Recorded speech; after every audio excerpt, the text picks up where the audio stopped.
Chris. How's it going, Hello, Chris? hello. It is going very well today. Wonderful.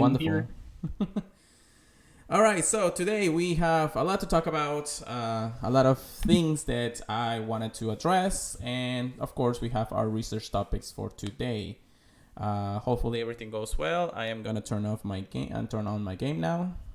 Most of the topics are on the stream. If you are not listening on the stream, of course, you can check us out on my channel to be able to see the topics. But we have different topics for today, and today's research are going to be interesting. But Chris, how's your week with Pokemon Go been so far? It's been pretty nice. They've been giving us a lot of events to get some Stardust, so we've been able to catch up a little bit on trying to get dust for the Ultra League and Master League. Wasn't able to catch too much the past few days, but at least a good chunk to get started. All right, that's wonderful. Yes, we were going to be talking about everything that's been going on, past, future, and current, and of course, whatever else that we plan for the rest of our year. But anyways, let's move on with our today's research topics. So first, we're gonna go ahead and recap a couple of events that either passing or current, the ones that we have right now. The first one, of course, is the Friendship Weekend, which is happening right now until tomorrow. If you guys are listening to the podcast in the next few days, I'm sorry that it came out a little bit later than expected, but we wanted to get a little more information on it. The Friendship Weekend just basically was just friendships. Yes, you level up friendship a lot faster. There wasn't a lot of surprises going on. I didn't think I see anything in the internet to talk about, right, Chris?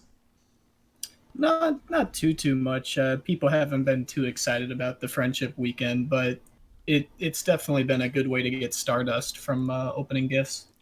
That is true, since we were able to hold 20 gifts and open up to 40, if I remember correctly. Yes. I think we had a higher chance to get Lucky Friends, but I'm not completely sure if that happened. I didn't get any, if I remember. Yeah, I was going to say, I don't see anything on that, but you did get double candy, and it was half Stardust, so that was always nice for these special trades. That is correct. We had half the cost of Stardust, depending, of course, on your friendship level. But yeah, the event really wasn't much. It's still going on for another day. I think tomorrow around 4 p.m. Eastern time is when it ends.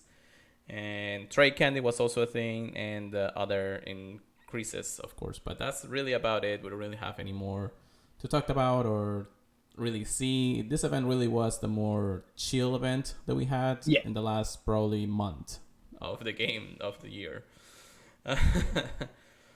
But, I mean, that's really is what it is on that. Before we get into our next topic, of course, Chris, have you done any more Tornadoes raids since you devoted? Sorry, Tornadoes raid? Yeah, Tornadoes. No. I think I did like one. It was such a foreign name when you said it. That's how much I haven't rated it. Yeah, no, Tornadoes raids were actually up for almost a month now, and it has a day and 19 hours left on it. As a recording of this podcast, of course. I told people there's only one good thing that Tornadoes is for, and that's just seeing that flying background. That's it. That's true. I was happy whenever Tornadoes came around, but it wasn't like the one that we really needed. I did snag myself, though, 100%, I think on the first raid hour. So I do have the 100% ready to go. I mean, I will need more Stardust and candies, but after that, I really said I'm done. I don't really need any more. And I was like, yep, no, I'm good. I don't need any more. I'm out. No more raid passes for me because I spent it all in Lickitung raid day. So that was me on that for sure. So I guess it's just one of those Pokemons where you really forget after the first week. Yeah, it's kind of a one and done till it's shiny, really. Yeah, that is true. So especially if you got a hundo. Correct. All right, so we will move on then. Our next recap is actually Reinhorn Community Day that happened yesterday for us from 11 a.m. to 2 p.m. And of course, it was a shiny release with the move Rod Wrecker when you evolve it with the Cinderstones. Chris, how did that event go for you? Because I know for a fact, since I said last time, that this is an event that I had to miss. It definitely had the spawns. It was kind of strange going around between the different biomes. Like you'd see some weather boosted Rhyhorns on one side and then some that weren't weather boosted on the other side of the biome. But definitely a good time to throw a star piece, get that 4.5 times Stardust, especially with the weather boost going on. Yeah, just a fun time to catch and get dust. Yeah, that is for sure. I did let Chris actually use my account to catch a couple of shinies if I could. But he was able to get me the 100% IV Rhyhorn thanks to our community. Yep, somebody posted it. I thought it was at a lure, so I was like, ooh, should I even go over there? But luckily enough, I decided to travel over, and it was still there. Yeah. Luckily, it was there for both of us. So we got. Unfortunately, it was not a Shundo for us, but it was just a regular Hundo that we needed to use. Of course, because Rhyhorn right now, or at least Rhyperior, when you evolve it, will have the move Wrecker, and that is actually the saving grace of this community day right now. Oh yeah. For the reason that we were not able to talk about it last time because the stats were not introduced into the game just yet. It was probably introduced maybe 2 days or maybe a day before Community Day happened, and it was forced into the game. So the move Draw Record actually has almost the same attack power that other Community Day Pokemons like Blastburn and Frenzy Plant. So it's making Rhyperior the number 2 rock Pokemon in the meta. Oh yeah. And for that reason is that if you have an 100% and actually use it in the Master League, can actually defeat or able to what's the right word that I'm looking for? Stir up the meta Pokemons in the Master League, and that's actually a big thing for a Pokemon that didn't really think that we were gonna see have that much powerhouse after it was introduced with the Community Day. Yeah, it definitely shakes up the meta a lot, having a Rock Wrecker in its arsenal. That is correct. So, if you got your 100% Rhyhorns, if you needed to evolve it during Community Day hours, you had an hour up to after the Community Day ended to evolve it. So, hopefully, you guys were able to get that. If you got an even better one, or even a 98, will do you just fine for the battle. So, we'll see how the Master League goes. We'll talk about that a little bit later, of course, in our PvP section. But for sure, that if you had that, make sure you have a good one for Master League since it's gonna wreck it. Or if you couldn't get one, try to trade for one as soon as possible. And if you get lucky, power it up, get ready for Master League. So, yes, so that is mostly a recap. Again, it was just a normal day. And for me, unfortunately, I'm not able to talk about it very much just for the reason that I really did not play the event at all. So I only got the shinies that Chris was able to get me. So thank you very much, Chris, for that. Oh, no problem. All right. I do want to say one thing, though. Mm-hmm. You could have used my account a little bit more to get me Stardust. I'm sorry. I need the Stardust, man. I need the Stardust. You got so much more than me, though. I know, but come on. When I see my numbers go down from 2.5, I'm just sad right there. Oh, yeah. I know, but I mean, I needed the Stardust. I am probably hoping to go do the Toxic Cup. We'll see how it goes. Hopefully, I get the time to do it because Master League is already taking most of them. So. Oh yeah. At least we already have some built, especially you, since you have all those Hondos already fully powered up. You're just gonna need to give them the second moves. That is correct. Well, like again, we'll talk about it just a little more into the podcast, just for the reason that is more PvP section wise. So okay. We'll get to it. Don't worry. So for the next research topic, we actually have the dates and ticket purchases of the Safari Zone in Philadelphia. It was announced a couple of days back, and they're going to be going live on Monday, I think around 10 a.m. our time, Eastern time. That's usually tomorrow? So tomorrow, yes. Tomorrow is when we actually get the tickets. The event is from May 8th to May 10th. We also going to have the chance to buy the city pass to be able to do the special race, special research around the city. So that way we're not stuck in one place playing the game for one time. Yeah. But the dates are announced, and then luckily enough, Chris and I are going to be going to the Safari Zone in Philadelphia.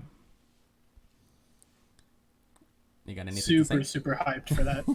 I mean, I'm looking at the Pokemon they have spawning, and I mean, like, already exciting having Voltorb as the new one. Alolan Sandshrew, Rufflet is already going to be available, but definitely cool to see. I'm kind of underwhelmed with Mr. Mime, other than getting the shiny chance. But I'm curious if they'll let Mr. Mime, Mime Junior, sorry, be in the eggs. Because if that's a thing, oh, you already know everyone's going to be hatching eggs there. That is for sure. So just as Chris mentioned, we have the announcements of the Pokemon that are going to be spawning in the Safari Zone Philadelphia. Those Pokemon include Shiny Boltron, which is going to be introduced the very first time for in the game. We have Alolan Sandshrew spawning to Unknown P, which is actually one of the letters we already have, Chris, from GoFest. I know, right? Bronson, which is a trigger for you. Yeah, took me too long to get that shiny. That's correct. And then a brand new Pokemon introduced from Generation 5, Rufflet, if I'm saying that correctly.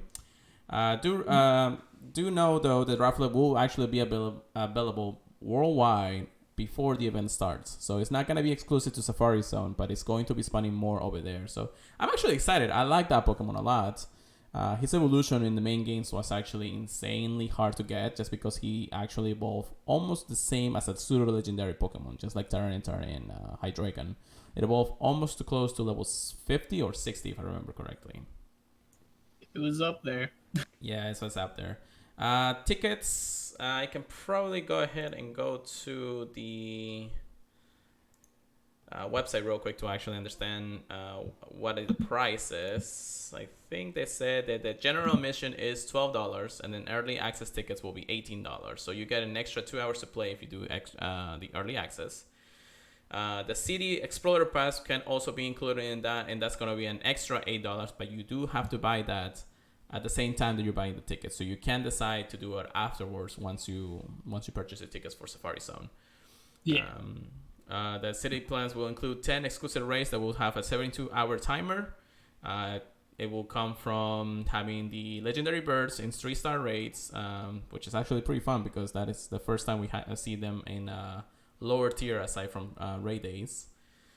Bravery is also going to be the evolution that's going to be spawning in 2-star raids. So not too much on that one, but it's still it's nice to see if we can find maybe a good IV for the Pokemon.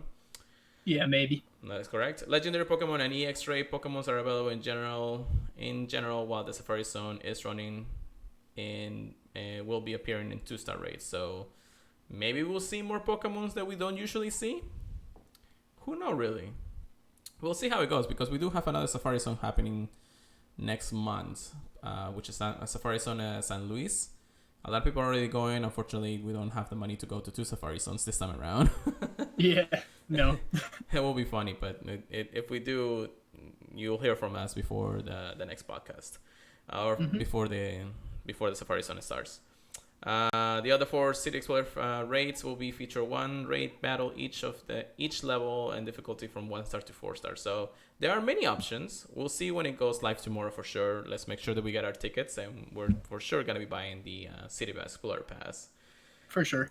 So, but at the same time, since the announcement of the dates and the hours and the money and all that stuff, I am planning to do a couple of meetups with other YouTubers. So check my Instagram, or not my Instagram, I'm sorry, my Twitter, which is on the Pure Letter Go Twitter, which also has the Purified Podcast channel. That will I will announce where I'll be for the remaining of the dates. I'm planning to go from Thursday to Monday, but that really depends on how the tickets for the flight goes. So, what about you, Chris? I'll be flying in on I believe May 8th. Okay. And leaving the day after, I believe, on May 11th. That way I can get the full experience without rushing out too late or too early. That's true. That's true. Remember, the city pass is gonna be all weekend long, so we can Yeah, use it all weekend long when it comes down to it. yeah. I already know we're gonna be doing getting the most of our money there. Yeah, definitely, definitely. But yeah, just follow us on social media. We'll announce where we're gonna be for the next few days, and then we'll see how it goes from then on. But those are really is the biggest topics that we have aside from the next one that we're gonna be talking about. But for sure that the Safari Zone is gonna be fun because it's the first Safari Zone that we have in the United States, and I mean, aside from GoFest, it really is something that we could have used a long time ago, but I guess they were waiting for the right time. Yeah, yeah. Niantic, I think please they're give us rolling everything here in the United States. only the United States ever. Oh man, you can already see like all the people just going like, no, we need it in other places. They already have GoFest. Come on. Yeah, I mean, GoFest was In fun for the last Chicago, 3 years yeah. for sure, but I feel like it's already getting stale. So I am curious where they're gonna do it this year. that is So true. we'll see. Well, there was actually a data mine for the names of other Safari zones happening the rest of the year. Some happening Okay. in South America, some happening in I think in the South Korea. Mm. So that's going to be interesting if they do actually announce that eventually. But I think that's going to be either for the summer or for the fall. So they're just preparing everything for that. Don't quote me on it yet, but we'll see how it goes. Yeah, Really. can always change. Yeah. It can always change. Remember, the data minings only find information. They don't find exact posts from Niantic. So that is just that speculation when it comes down to it. But we'll see. That's going to be fun. So just check us out. Make sure that you're listening to podcasts in any shape or form. We'll be out there talking about it as the days come closer. All right. So we actually have another research topic to talk about, and that is it's going to be a small little controversy. It's not the one that we were talking about earlier, Chris. It's about the egg shakeup or the extravaganza one, or whatever they're calling it, really. So Fossil event. Yeah. yes. So Niantic announced the 7K pool is going to be hatching only 7K. Only fossil Pokemons in 7K eggs, and that is a lot of people are saying no. after the Valentine's Day event and the Sinnoh event, eggs, any type of egg event that they're announced has actually put us on a back burner.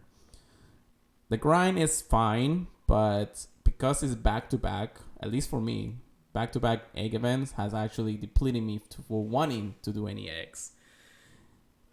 I just don't see it why they had to go that far with the egg events, and it's not the only way to introduce shinies of other Pokemons or any new Pokemons. They could have been other way around. Chris, what do you have to say about that? I mean, I know a lot of people were disappointed just with like they were just starting to hunt Rylu, so just getting that torn away from them and putting it in a longer distance egg was already devastating for many. I mean, there are people that love hunting the new Pokemon for their Pokédex, so I'm sure plenty of people were excited to get the new fossils like Arcan and Tortuga. I believe I pronounced that correct. I'm not sure. But I mean, hatching an Aerodactyl from a 7K was pretty hilarious to see. So yeah, I and mean, all the I other did like YouTubers have actually been talking about it too. One in specifically is Jake T. Gilly, a friend of Mystic Sevens. If you haven't checked his channel, of course, check him out whenever you can. This egg event really said that Niantic, you're not doing what you're supposed to be doing with the game. Everybody's thinking that you're using the egg to just bring in the money, and it's not something that really should be part of this. I mean, yeah, Niantic has to make money in any shape, way, or form, but it's not the only way to do things. And I did discuss a little bit in the last podcast, but it's not what we need for an entire month.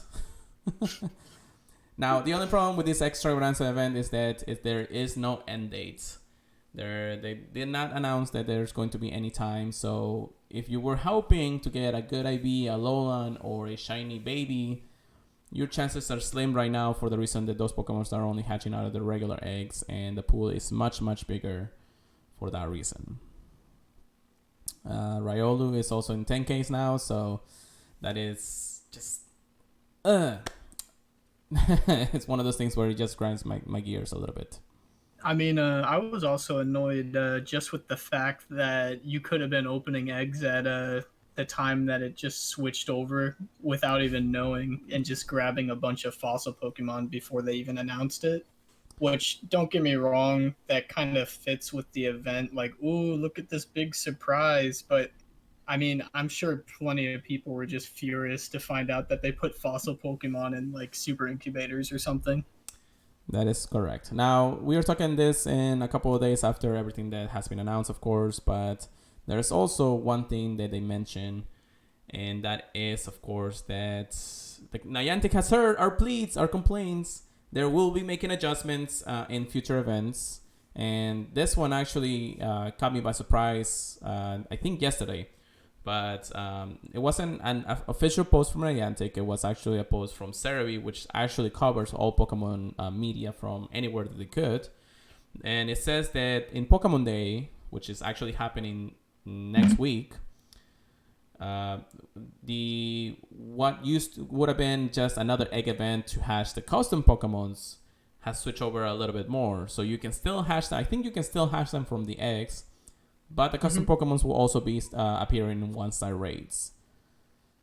That is a little bit of relief, mostly because our community, I know, is a more harder raider community, but it was still it's still kind of a money grab. At least you're not spending, 200 coins on super incubators just to hatch the custom Pokemons.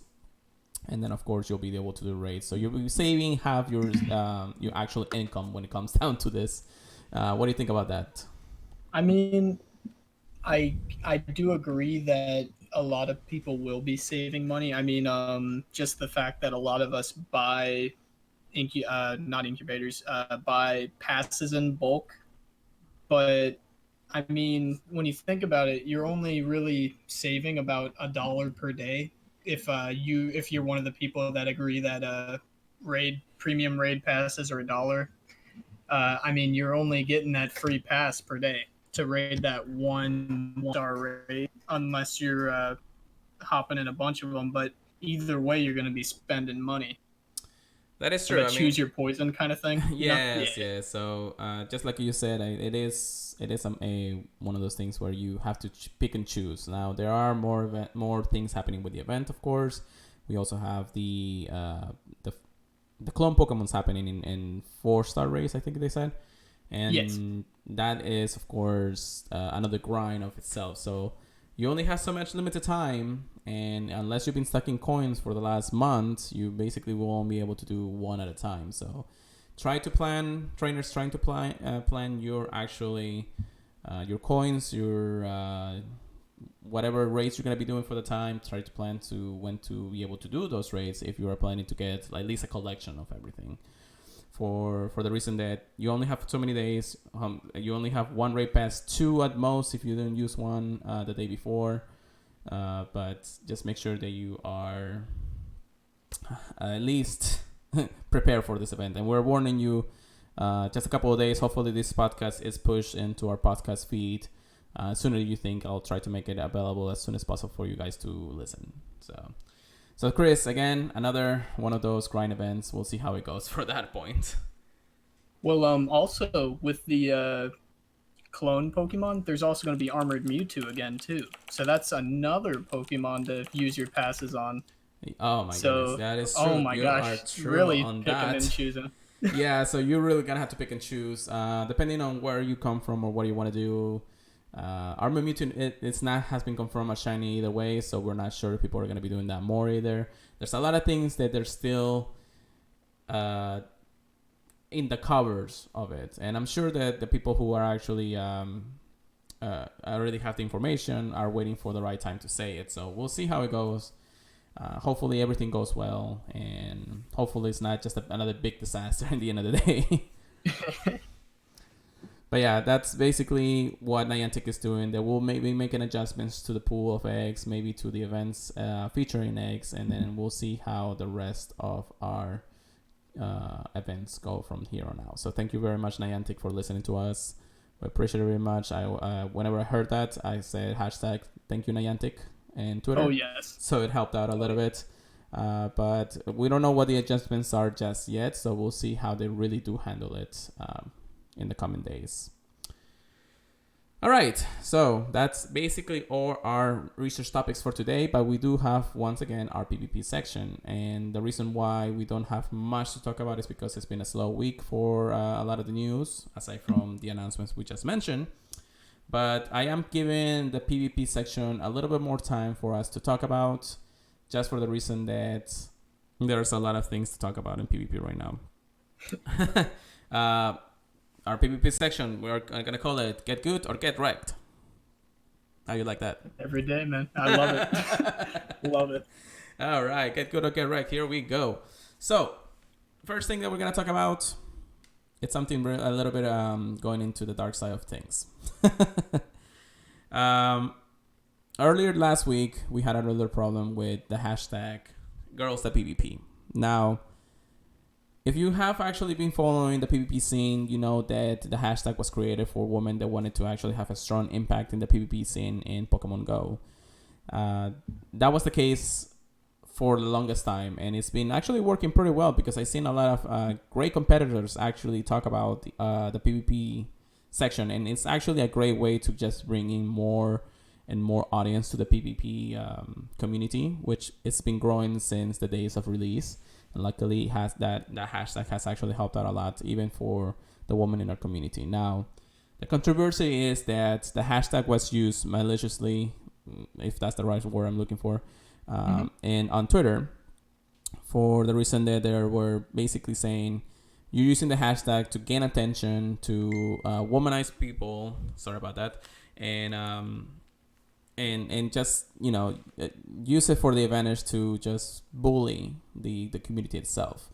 When I heard of that, and everybody was talking about it too, I really said, why do you want to bully a community that's so strong in their own way, and just say all of those things? I mean, I don't understand, why do you want to sexualize this kind of hashtag, which is a safe place for the woman in the community, in the PvP community, and just, I don't know. I don't understand the reasoning of this person's tweet at the end of the day.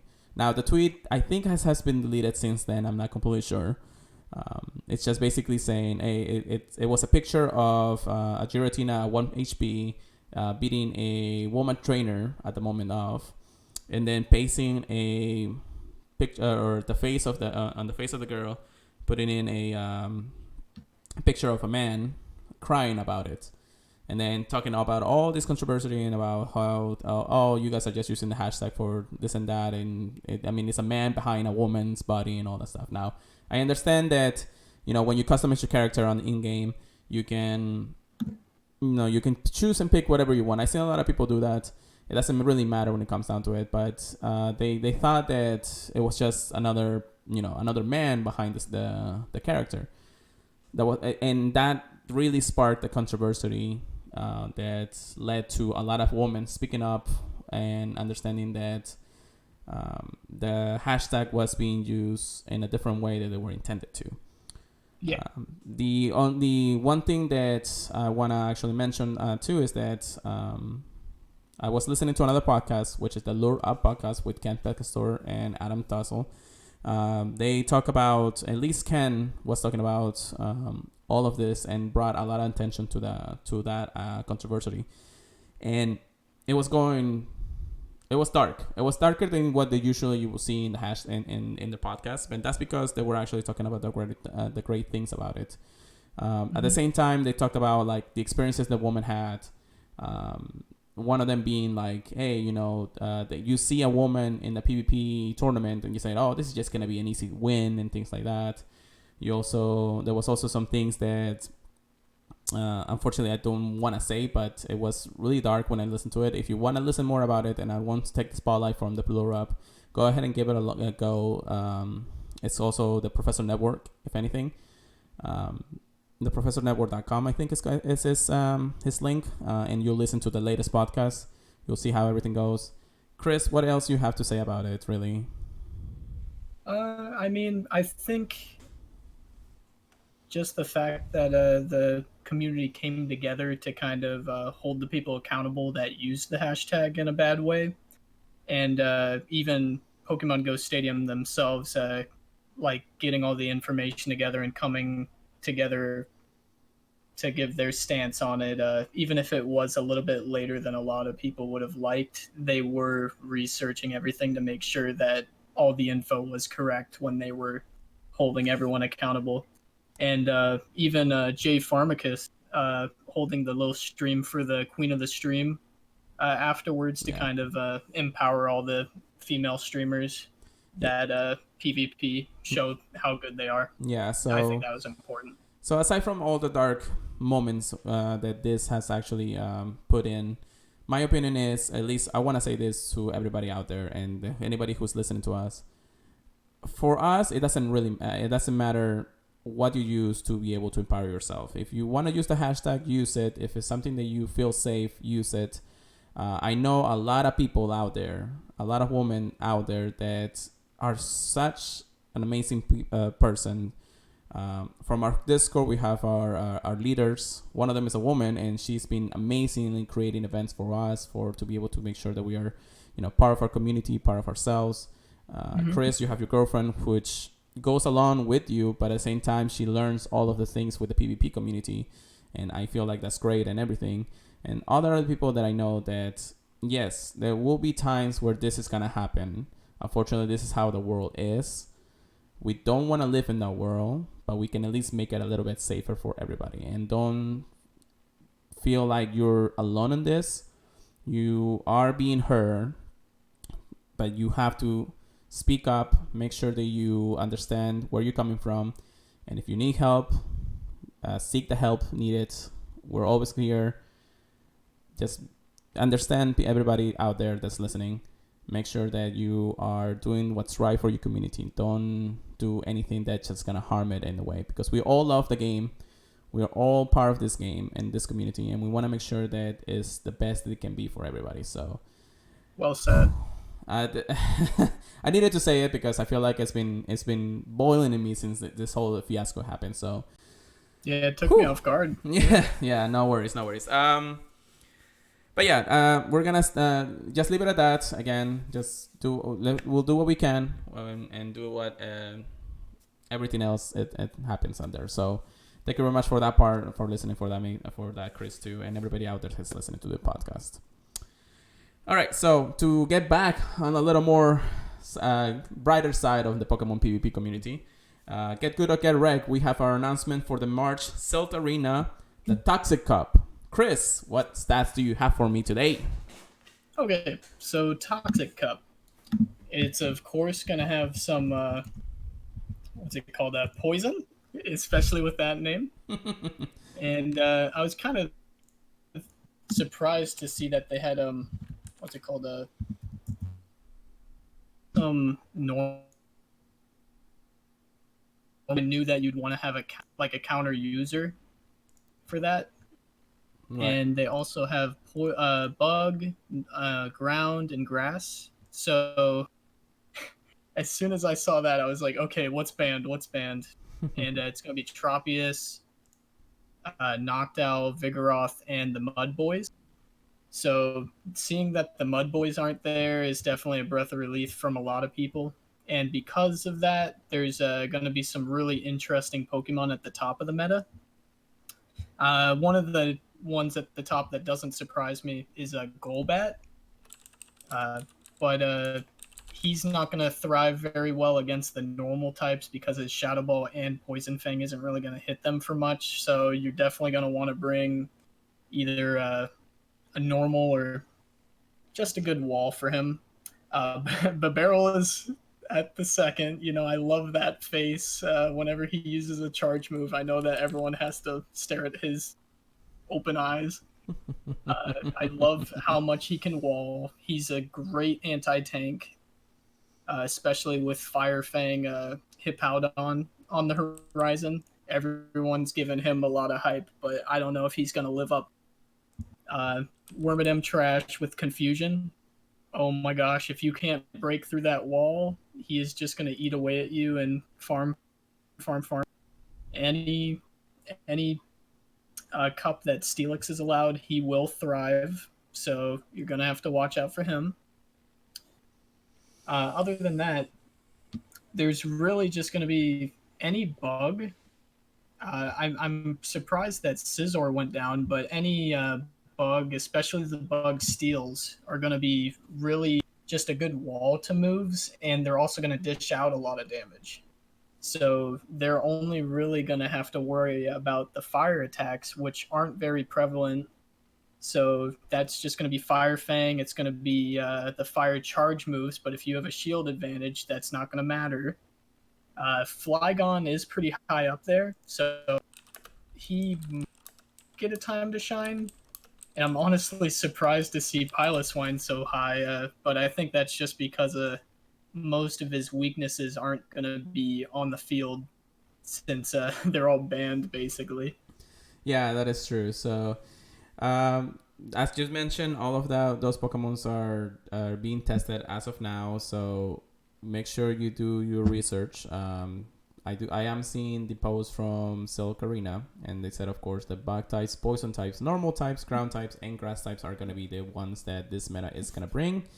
The bans, of course, are going to be Tropius, Noctowl, Vigoroth, and the Mud Boy. So any Pokemon that actually has the water ground typing will not be eligible in this cup. If you want more information about that, make sure you check the Cells Arena's webpage. They'll talk all about what they think that has happened. And of course, I'll link everything in the description eventually. If not, then I'll have it ready for, of course, the podcast form of this. But Toxic Cup seems to look like really interesting. I hope that I can probably bring a couple of off-meta Pokemons and see how it goes. I did catch if I remember correctly, I did catch a Sillipede. I think it's his name. Yeah, Venipede for Scolipede. Yeah, Scolipede. I catched that in the wild, and I think it was a ranked. I think it was a top 100 rank. If I can remember correctly. I'll have to check that later. I don't know how I feel about him. You know he what? is ranked 89, but he is an interesting Pokemon for sure. It's gonna be interesting when you see it. I just like his design a lot better, so hopefully that he will shine more than he think. But the number one pick in this meta right now, and I think I saw that correctly, was Hippodamon? The Hippo one, right? For fire, that one's gonna be the top fire quick move. Yeah. I don't think he's very high anymore, at least at the current rankings, but just the fact that he gets the only fire quick move that's really relevant, other than being like what's his name, Camerupt. Oh my gosh, I if I see a Camerupt on somebody's team, I'm already gonna laugh at them. I'm sorry, but that's not a Pokemon I would recommend using. Yeah, that is true. So, again, I think Pidgeot is getting too much hype. I think so too, but that's mostly because they always, hype. Yeah, you need your legacy moves on Pidgeot, and that sometimes is harder to get than anything. Hopefully we'll see a little of shake up on the move pool. Who knows, really, but we'll see how it goes for sure. It's just been announced, so it's only a week away before it starts. Everybody's already talking about it. Poke AK, King.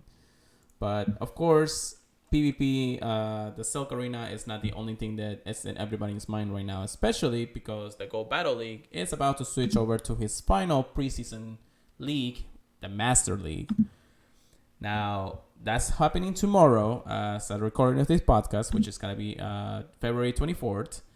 Hey, we have look at that. We have the Professor Network actually on the chat right now, and he is the one that we were mentioning earlier in the podcast from the Lure Up. Thank you very much, Professor Network. Ken, if you're out there, thank you so much for coming by. I appreciate it. But before we in Chris, we have also Team Camera Up. No, yeah, never. So it looks like our PvP community is coming along to hope on the live stream for sure. But once again, I want to just get back on ship here and actually talk about the Master League. Now, the Master League It's finally the one league that everybody wants to talk about for the reason that you'll finally be able to use your 100% Pokemons, your power-up Pokemons, everything that you've been using for the last 3 years and a half, power up, ready to go. Probably needs the second move anyways. Master League, what do you think? What are your thoughts about finally using a meta relevant for the 100% legendary Pokemons out there that we're using, that we have mostly?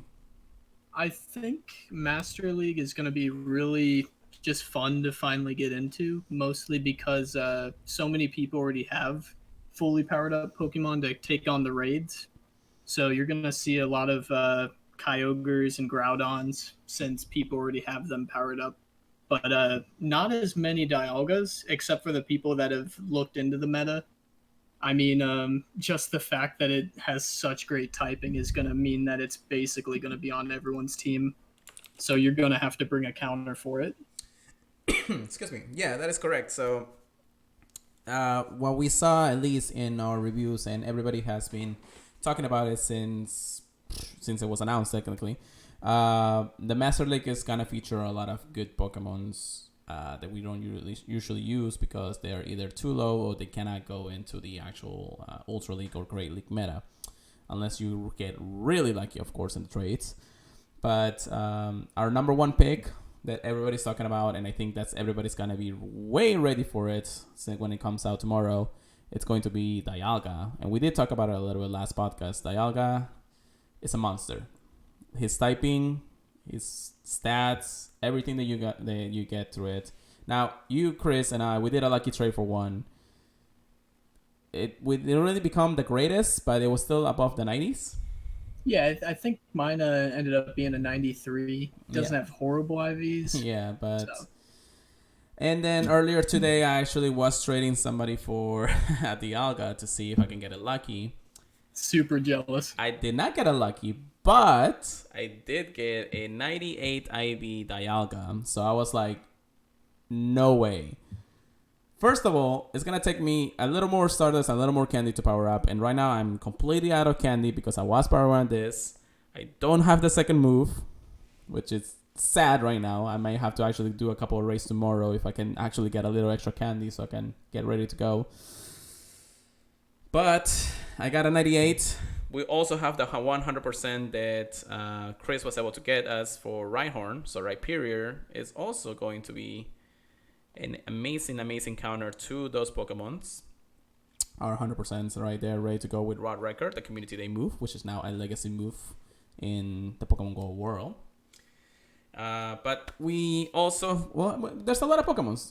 There's Giratina Origin Form, there's Artira Alter Form, there's, I don't know, the nauseum of Pokemons out there. Of course, there are some Pokemons that either too low or too slow in the meta that they're not going to really see the shine of day. But it's just like everybody was saying, we have a lot of Pokemons already power up. We have 100% ready to go. We have everything that we can really do to really use them. That's something that we really needed to really use in the metas because we never really got the chance to try Master League unless you were playing against somebody else. The Silk Arena was trying to make sure that it was only Great League for the reason that it was more accessible for everybody. So this is a great way to finally put your Pokemons to use after a longest time. Now, I do have so many good 100%, but we're not sure how they're going to be doing in the meta. One of them being my lucky, shiny Dragonite. That's 100% too. And I actually just finished powering up with the Buddies feature, so he is best friend. So he'll mostly be in my party whenever I use it or not. So I'm going to be flexing that for sure in Master League, even if I don't win that many matches. But we'll see how it goes. I power up Togekiss, that's 98, ready to go. Everything that I have Melmetal, which is a 96. So I do have some Pokemons that are going to be somewhat relevant in the Master League. And we'll see how they actually fare out once the Master League really starts. How the meta is going to shape. And again, this is only going to be for a week because February ends next Saturday. That means that the very first day of the Go Battle League, the very first season of the Go Battle League will start on Sunday, March 1st. That's going to be our real test. So this week, I am hoping to see if I can get to rank 10 before the preseason ends. I have been ranked 9 since the Ultra League. But I don't know. I've been moving up and down, up and down. But I don't know. We'll see how it goes. Yeah, it's been a grind. The Ultra League has actually been diverse, I do have to say. But then all of a sudden you start seeing Dialgas, you start seeing Swampers, you start seeing Togekis, Octofairies, anything that you in the world of Pokemon Go that don't want to see anymore, you know. For sure that the higher you go, the more talented people you're gonna actually meet, and then the more meta Pokemons you're gonna meet. So do remember that those usually are the conditions when it comes down to Pokemon, to the meta. So we'll see if Niantic actually learn a lot from this month of preseason, aside from patching glitches.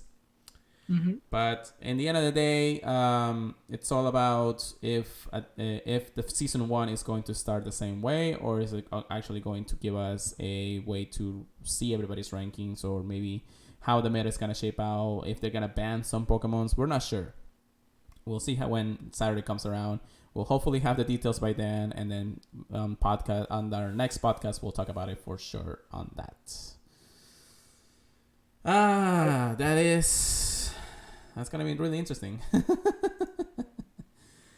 But yeah, that's pretty much all the news that we have for today. Chris, do you have anything else you have to say though?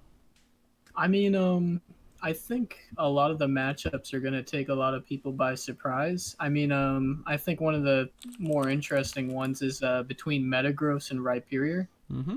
I mean, it's really going to depend on what people use as the quick move. I think Mud Slap's going to be preferred, though. But you'd think a Bullet Punch Metagross with a Meteor Mash might be able to get to it quicker, but just going straight Surf, the Rhyperior is going to win every time. It's really interesting to me. Yeah, so I'm going to try it out with Surf for sure and see how it goes. But if the meta actually does require me to have Earthquake or something else, we'll see how it really goes. The move that you want right now for sure on Rhyperior is going to be Rod Record no matter what. Oh, yeah. So, again, if you could not get it during Community Day last Saturday, make sure you do the trades for them because it's going to be fun, interesting, and how it's going to shape the meta, really.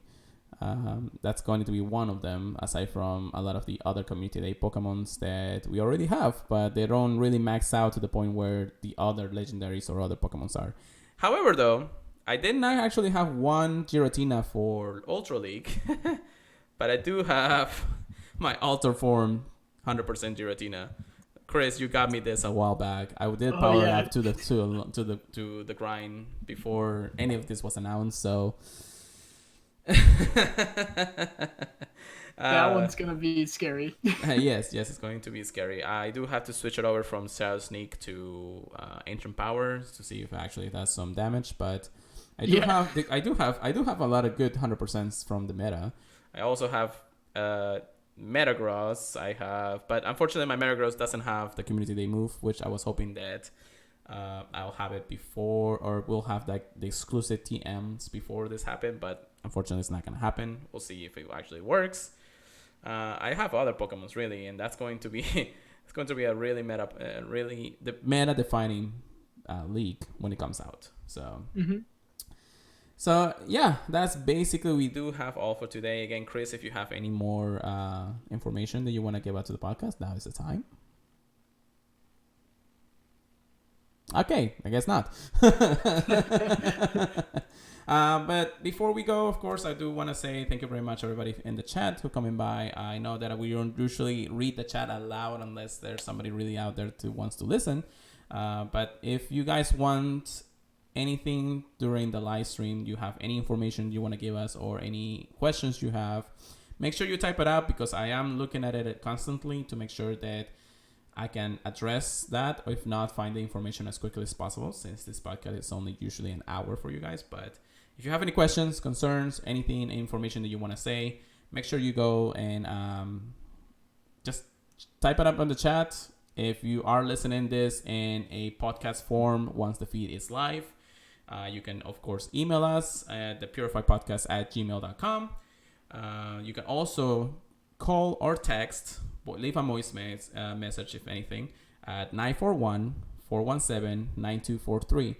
Again, we're just starting out. We're trying to make sure that we have all information for everybody. But if you are listening out there, make sure that give us something. I mean, we'll be happy to talk about anything that you guys want us to talk about, and if there's anything we're missing, we'll definitely talk it in the next podcast or during the live stream if we're missing any information for the week. That's the reason why I do it this way, and this is the reason why I really want to interact with the community as much as possible. So do give us a listen. If you want to listen again to the podcast, it will be live soon in the next few days on our live stream. The link is in the description of the YouTube channel and the live stream. And if you click on it, you'll be able to subscribe to your favorite podcast form like Apple Podcasts, Google Podcasts, Spotify, Stitcher, whatever else you really listen to any podcast, you'll be able to just go ahead and click on it. It's just free to listen, just like I always say. And of course, if you want to give us a review, go ahead. We are more than welcome to any reviews. Of course, 5 stars will be the best, but you guys know that. I got to do a little bit shameless plug out there for sure. But Chris, do you have anywhere that anybody can contact you? Of course, check out my Twitter, PurifiedGo. Chris, do you have anything out there for people to look at you? If they want to follow me, my Twitter is going to be at Christo, CHRISTO. Should be 05. Let me double check. I want to make sure I'm not shameless insane. Plug, people. Shameless plug. Yeah, Christo 0517. All so right. if you want to follow that. I'll make sure to link that in the description too, and then share it with everybody else. So again, you guys can always talk to us, and we'll be there to just give you the information you need. So thank you once again, Chris, for joining me on this beautiful, beautiful night for our podcast. And very pleasant. And thank you very much for everybody here that has come to the stream and have listened to us. This has been the Purified Podcast. I am your host again, Luis, my co-host, Chris, and hopefully we'll see you for the next time. Chris? Hello. All right. Well, have a good night. Have a good night, guys. Thank you very much, guys. Have a good time.